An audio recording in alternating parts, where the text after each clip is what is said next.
নৌপুলিশের প্রধান অতিরিক্ত আইজিপি মোহাম্মদ আব্দুল আলী মাহমুদ বলেছেন, ঈদে ঘরমুখী মানুষের যাত্রা সহজ ও নিরাপদ রাখতে আগামী ১৩ জুন থেকে ২৩ জুন পর্যন্ত বাল্কহেড চলাচল বন্ধ করেছে নৌপুলিশ।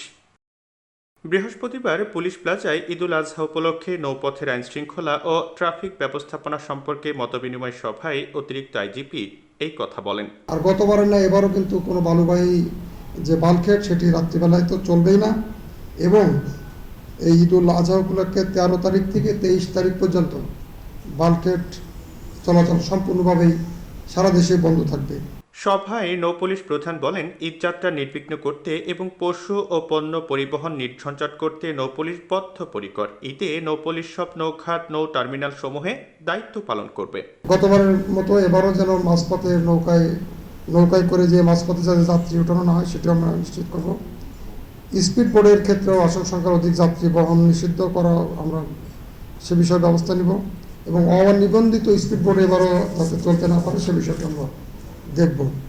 সূর্যাস্তের পরে কোনো স্পিড বোট চলবে না, এবং স্পিডোমিটার ব্যবহার করে লঞ্চে নৌযানের গতি নিয়ন্ত্রণ করার কাজটিও আমরা এবারও করবো ইনশাল্লাহ। সদরঘাটে এবং নারায়ণগঞ্জে যাতে লঞ্চ কার্গোর এলোমেলো বার্থিং না হয় সেটিও আমরা ইনশাল্লাহ নিশ্চিত করব। এ সময় নৌপুলিশ প্রধান বলেন, ঈদে নৌপথে পর্যাপ্ত নিরাপত্তা ব্যবস্থা নেওয়া হয়েছে। নদীর পাড়ে ১০৮টি পশুর হাট বসছে, সেগুলোরও নিরাপত্তা ব্যবস্থা গ্রহণ করা হয়েছে। নদী কেন্দ্রিক যে পশুর হাটগুলো আছে সেটি সংখ্যা একেবারে কম না। ১০৮টা গুরুত্বপূর্ণ কোরবানির পশুর হাট আমাদের নদীর পাড়েই বসে বা এবারও বসবে, এবং সেগুলোর নিরাপত্তা বিধানও নৌপুলিশের দায়িত্বের ভিতরে। এদিন অতিরিক্ত আইজিপি বলেন, নৌপথে যে কোনো সমস্যায় নৌপুলিশের কন্ট্রোল রুমের নম্বর 01320169 598 অথবা জাতীয় জরুরি সেবা ৯৯৯ এর মাধ্যমে নৌপুলিশকে অবগত করলে নৌপুলিশ সঙ্গে সঙ্গে প্রয়োজনীয় ব্যবস্থা গ্রহণ করবে।